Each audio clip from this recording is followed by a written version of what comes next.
ስለዚች ልጅ እንግዲህ ጉዳይ እንዴት አያችሁት? የሀገራችን የኢትዮጵያ የፍትህ ጉዳይ ምን ያክል እንዝላል እንደሆነ በደንብ ማሳያ ነው። ማስገባላችሁን ቪዲዮ በደንብ ይዩት። እቺ ሴት ባለቤቷን በአሰቃቂ ሁኔታ ህይወቱን ከነጠቀች በኋላ ግን የተፈረደባት በጣም በሚያሳዝን ሁኔታ የ20 ዓመት እስራት ብቻ ነው የተፈረደባት ማለት ነው። እና ይሄ አይነት እንዝላልነት ፍርድ ስለሚሰጥም ነው ኢትዮጵያ ውስጥ በየጊዜው ማለት ነው የሰዎች ህይወት በግፍ እየተነጠቀ ያለው ማለት ነው። ለዚህም ማሳያና ፍትህ ያላገኙ ብዙ እንስት ህጻናቶች ታዳጊዎችን እነሱንም አስገባላችኋለሁ። በጣም በሚያሳቅቅ ሁኔታ ለምንድነው ወንጀል እየተበረታታ ያለው? የሰው ህይወት የሴቶች ህይወት እንደዚህ እየተነጠቀ ያለው ለምንድን ነው? በግፍ በሚገደሉ ሰዎች ላይ ትክክለኛ ፍትህ ለምንድን ነው የማይኖረው የሚባለው? ይሄ ነገር እንዲስተካከልልን ሁላችንም ፍትህ እንላለን። ባለቤቷን በገደለችው ሴት እንግዲህ የ20 ዓመት እስራት ሁሉም ቅሬታ አስነስቷል። አዎ ያንሳታል ብያለው። ይሄም ስለሆነ ነው በተደጋጋሚ የሚመላለሰው። ለምሳሌ ፍትህ ያላገኙትን ላስገባላችሁ። ላላንጎ 5 ወንዶች ደፍረዋት ሞተች። ደራርቱ ለሜሳ አብሯት በነበረ ወንድ ተወግታ ተገደለች። ማህሌት ተክላይ ታግታ ተወሰደች፣ ሞታ ተገኘች። ዘውዲ ሀፍቱ አንድ ወንድ በመኪና ጎትታት ቆስላ ሞተች። መዓዛ ካሳ በምትሰራበት ቦታ በስራ አጋሯ ተወጋች። ጽጌሬዳ ግርማይ የፍቅር ጥያቄ ባለመቀበሏ ተገደለች። ኑሐሚን ጥላሁን በጠራራ ፀሐይ ለፍቅር በጠየቃት ግለሰብ ተወጋች። ጫልቱ አብዲ የቤት ሰራተኛ ሆና ባገለገለችበት ቤት ውስጥ ተደፍራ ተገደለች። ሰሎሜ ጉልላት አንቺ ማን ስለሆንሽ ነው የማታናግሪኝ በሚል የፌዴራል ፖሊስ ተኩሶባት ተገደለች። ፍሬዎት ታደሰ ፍቺ ጠየቀች። ባጸፋው ግን ጥይት መልሷ ሆነ። አዳናዊት ይህይስ የእንጀራ አባቷ ደፈራት። ናቷ ለፖሊስ ስታመለክት ወግቶ ገደላት። ሃይማኖት በዳዳ በምትሰራበት ላብራቶሪ ውስጥ ተገደለች። ሰብለ ንጉሴ የቅርቧ በነበረ ሰው አሲድ ተደፍቶባትና ተወግታ ተገደለች። ፋጡማ ኡጋስ በቡድን ተደፍራ ተሰቅላ ተገደለች። እነዚህ ብቻም አይደሉም። ሄቨን የ7 ዓመቷ ልጅ እንደዛው በአሰቃቂ ሁኔታ ህይወቷ አለፈ፣ ጥቃት ደርሶባት ማለት ነው። ቀነኒ አዱኛም እንደዚሁ በፍቅረኛዋ ከፎቅ ተወርውራ ህይወቷ አለፈ። ትዝታ ሲሳይ በፍቅረኛዋ ተወግታ ህይወቷ አለፈ። ብዙ አሰቃቂ ሌላሞች አሉ ማለት ነው። ቦኔ በፍቅረኛዋ ምክንያት ህይወቷ አለፈ። ብዙዎች በወንድ በሴት እየተባለ ብዙ አረብ ሀገር ደግሞ ያሉት ብዙ ቤት ይቁጠራቸው በእንደዚህ በወንድ በማይሆን ነገር በእንደዚህ አይነት። ለማንኛውም እነዚህ ሁሉ እህቶቻችን ፍትህ ያላገኙ ናቸው። እነዚህ ሁሉ ህጻናት ማለት ነው። ፍትህ ኢትዮጵያ ውስጥ ስለሌለ ነው የሚደጋገመው። የ20 ዓመት እስራት ህይወት ነጥቃ የባለቤቷን የልጆቿን አባት ህይወት የነጠቀች ሴት በ20 ዓመት እስራት እንዴት ትቀጣለች? ያንሳታል ባይነኝ ማለት ነው። ለዛም ነው እኛ ሀገራችን ላይ ወንጀል እየተደጋገመ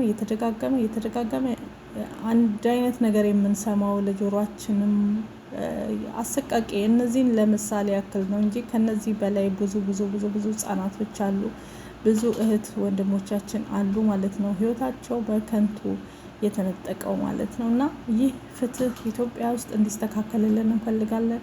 ኢትዮጵያ ውስጥ ያለ ፍትህ ትክክል አይደለም ማለት ነው።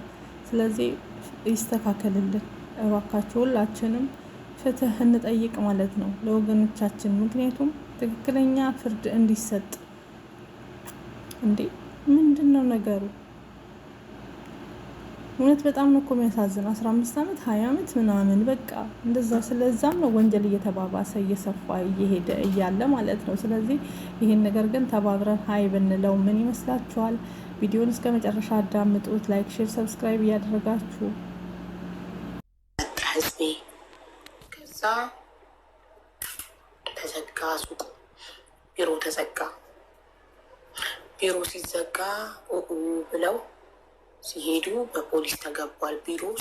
ሰላም ጤና ይስጥልን የዚህ ቲቪ ቤተሰቦች እንዴት ናችሁ? አዳዲስ መረጃ ይዤላችሁ መጥቻለሁ። እንግዲህ ስለ ወልደ ጊዮርጊስ ማለት ነው ወልዴ የሱ ቢሮ ተዘግቷል። እንግዲህ ብዙ ሰዎች ገንዘባችን በላ ብለው እየጮሁ እያለቀሱ ይገኛሉ ማለት ነው። ስንት ቮይስ እና ስንት ቪዲዮ ማለት ነው ለሀቡ ዞር ብላ ያላየችው። አሁን ለወሬ እንደው ቢሆን እንኳን ነው ሰው ልጅ። በነገራችን ላይ ሁላችንም እዚህ ሚዲያ ላይ እንተዋወቃለን። ሁላችንም ሁላችንም እንተዋወቃለን። በደንብ ነው የምንተዋወቀው። አላቅም ቢሉም እናቃለን ቢሉም ምንም ቢሉ የጊዜ ጉዳይ ነው እንጂ ገበየው ነኝ ገበየው የሚባል ጭራሽ ገበየው እና በጣም ነው ለወሬ በቃ ምስርስ የምስርማ ምስር ስር ብትሄዱ በቃ ምስር እንደው በእንትን ነገሪ ምስር እንደው በኮድ ነገሪ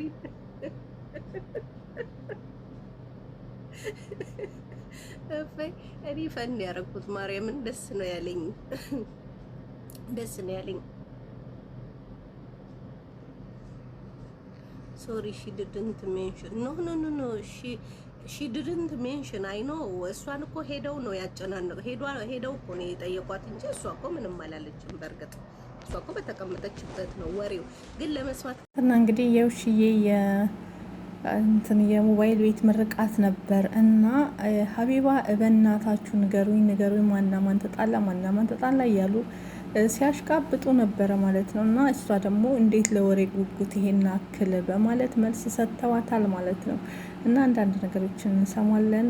ወልደ ጊዮርጊስ እንግዲህ የብዙ ሰዎችን ገንዘብ ይዞ ጠፋ እየተባለ ነው። እኔ የምለው እንኳን ብሰጠው በበትነው አያልቅብኝም ያለው ሰውዬ በምን ምክንያት ነው የሰው ገንዘብ ተይዞ ቢሮውም ተዘግቷል፣ በፖሊስ ቤቱ ተከቧል እያለች ትገኛለች። እንግዲህ ሀቢባ ሰምታችኋል። ምን ጉድ ነው! እየዋለ እያደረ የማይመጣብን ጉድ የለም ማለት ነው። እውነት በጣም የሚያሳዝነው። ለማንኛውም ከኔ ጋር አሁን የተለያዩ መረጃዎች ታገኛላችሁ። ላይክ፣ ሼር፣ ሰብስክራይብ እያደረጋችሁ ከኔ ጋር አብረን እንቀጥላለን። መፍትሄ ብቻ ይዤ መምጣት አልፈለኩም። የዚህ አባት ህይወት በአጠቃላይ እንዲቀየር ስለፈለኩኝ ከካምፓኒዎች ጋር እያወራው ነው ያለሁት። እንዴት አድርገን እንደምናግዘው ቻሌንጅን ማገዝ የምንችለው። እሺ ብር መስጠት ማትችሉ ከሆነ ላይክ ማድረግ፣ ፎሎ ማድረግ፣ እነዚህ ነገሮች ሁላችንም የምንችላቸው ነገሮች ናቸውና ተባብረን ማንም ሰው ማገዝ እንችላለን። ዜና ይዤላችሁ እመጣለሁ። ቻው። 444 ፋሚሊ የረሳችሁ መሰላችሁ? አመሰግናለሁ። ሚኮዬ ወርቀ ዘብ ቲንክ ሾው አፕ ስላደረጋችሁ በጣም ብዙ የ444 ፋሚሊም አይቻችኋለሁ። አመሰግናችኋለሁ። ለሰጣችሁኝ ፍቅር፣ ላሳያችሁኝ ሰፖርት እና አድናቆት በጣም አመሰግናለሁ። እናንተ ማለት ለእኔ ብርታቶቼ ናችሁ። ከምታስቡት በላይ ቀና ታደርጉኛላችሁ። ሰው እንደሚወደኝ ታሳዩኛላችሁ። እውነቴን ነው የምላችሁ። በከባድ ጊዜ የእናንተ ቪዲዮዎች እየመጣው አያለው። አመሰግናችኋለሁ። እኔ ቤት የሆነ ሰው ነበረ ሽፎን የሚሰፋ ማለት ነው። በነገራችሁ ልታውቁት ትችላላችሁ። እና እውነት ለመናገር ለ2 ወር ነው የሰራ እኔ ቤት እና በጣም ብዙ ሰዎችን ነው የሚያወራው። መዳም ቤት በተለይ መዳም ቤት ያሉትን ነው የሚያወራው። በደንብ አዳምጡ። እና መዳም ቤት ውስጥ ያሉትን ነው የሚያወራው። አንዷ ልጅ ከኔ ኦርደር አዘዘችና ኦርደሯን አላኩላት። ኦርደሯን ስልክላት ለሱ ልጅ ስልክ ትልክለታለች። ስልክ የለኝም ብለዋታል። እሱ ስልክ የለኝም ማለት የራሷን ስልክ ላከችለት። የራሷን ስልክ እና የሆነ ነገር አሽጋ ላከችለት። ዝም አልኩኝ። ሌላኛዋም ደግሞ ምንድነው የምትለኝ? ለሱ ልጅ እንደዚህ አድርጊለት ትለኛለች። ኦርደር ላኪልኝና ከሱ ጋር ገንዘቡን ልላክልሽ አለችኝ። ከዛም በኋላ አርፈሽ ቁጭ በይ አልኳት። ከዛን የሆነ ቀን ሌሊት ነው የገባሁት ስራ በጣም ደክሞኝ ማለት ነው። መብርሃንን ነው የምላችሁ፣ መብርሃንን አንድ ዘነፍስ አላደርግ ነው የምነግራችሁ። ከሱቅ መጥቼ በጣም ደክሞኝ ከዛን የኔ ጨዋ ልጆች አሉኝ፣ ሽፎን የሚሰፉ ልጆች፣ ጨዋ ልጆች ስለ እውነት ለማውራት ማለት ነውና አንደኛው ልጅ ሽፎን የሚሰፋው እራታቸውን እየሰሩ ነው። ልጁ ደግሞ እዚች ጋር ቁጭ ብለዋል። ኮሊደሯ ላይ ገባ ብለው ሰው ሲገባ አይታይም። ገባ ብሎ ነው ያለው፣ ቁጭ ብለዋል። ከዛ አንደኛዋ ደግሞ ሌላኛዋ አለች። ብር ላኪልኝ ብሏት አልተመቻትም መሰለኝ ገንዘብ ለመስጠት ለዲሊቨሪ ማለት ነው። ከዛ ልክ በሩ እንደከፈል ይቺ ደግሞ ብር ላኪ ብያት እንኳን ዛሬ ሳትልቀረች ይቺ ከንቱ ይቺ ማን ብለው እንዴት እንደሚናደድ እንዴት እንደሚናገር እግዚአብሔርን ቀጥ ብዬ ነው የቀረሁት እዛው ማለት ነው። ግን አልተናገርኩም። ጸጥ አልኩኝ። ወደ ክላሴ ገባው ወጣው፣ ደነገጥኩ። ሽንት ቤት ገባው ወደ ክላሴ። መናገርም ፈለግኩ፣ ዝምም አልኩ። ከዛን ለካ ልጁ በጣም የዋ ነው የሚመስለው። እውነት እኔን ራሱ ሸውዶኛል። ስለ እውነት የዋ ነው የሚመስለው። የዋ መስሎኝ ነው ላይ ያመጣሁት እዚህ ሽፎን እንዲሰፋ ማለት ማርያምን። በጣም 3 ልጆች ነበረ የመጡት። ከ3ቱ የዋ መስሎኝ ደግሞ ካምፓኒ ነበር የሚሰራውና ካምፓኒ ነበር ሲሰራ ስለነበረ ቢያንስ እንኳን ሽፎኑን ሁሉ መስፋት አይችልም። እኔ ያሰለጥናለሁ ብዬ ነው እግዚአብሔርን ያስገባሁት ማለት ነው። ከዛ ልጆች ያሰነጥሉሃል በስነ ስርዓት፣ ከዛም ጎበዝ ትሆናለህ፣ ጠንክር በርታ ብዬ ከካምፓኒ ስለወጣ መረጥኩት።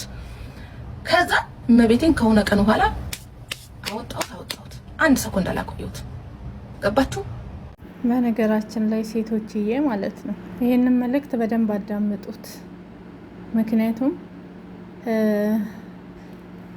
ይሄን መልእክት ሀዊ የተናገረችው ሴቶች ልብ ካላችሁ ልብ እንደተገዙበት። ለምን ካላችሁ አያችሁ አይደል? እሷ ጋር የሚሰራው ልጅ ነው እንግዲህ አንድ ልጅ 3-4 ሴቶችን ለእቃ ብለው የሚደውሉትን እቃ ለማዘዝ ምናምን ቁጥራቸውን እየያዘ ሁሉንም እየጀነጀነ እዛው ስልክ የለኝም ብሎ ጭራሽ አንዷማ የራሷን ስልክ ሁሉ እስክትልክለት ድረስ ማለት ነው። እና ብር እስክትልክለት በዛ ላይ አንቺ የምንትሴ ልጅ ያው ትንሽ ቆርጬው ነው ብልግና ስለሆነ አንቺ እንትን ልጅ ብር ላኪ ሲባል ለምንድን ነው ያላክሽው? እናቷን አፈርት ብላት እንደዚህ ትሆን እያለ እንግዲህ የተሳደበ እንደሰማችሁት። ሀዊ ሰምታ ሀዊ ጀግና ናት፣ አባረረች። አንዷ ደግሞ ሁሉንም ነው የሚጀናጀነው። ከዛችም ከዚችም ስልክ የለኝም ብር የለኝም እንደሌለኝም እያለ ከዛም ከዚህ መጠላለብ መውሰድ ነው እሱ ስራው ማለት ነው። ጀግናዋ ሀዊ እጅ ላይ ወድቆ ከቤቷ አባረረችው እንጂ እንግዲህ ይሄ ልጅ ስንት ሴቶችን እንደሚጫወት እግዚአብሔር በቤት ይፍረደው፣ በቤት ይቁጠረው።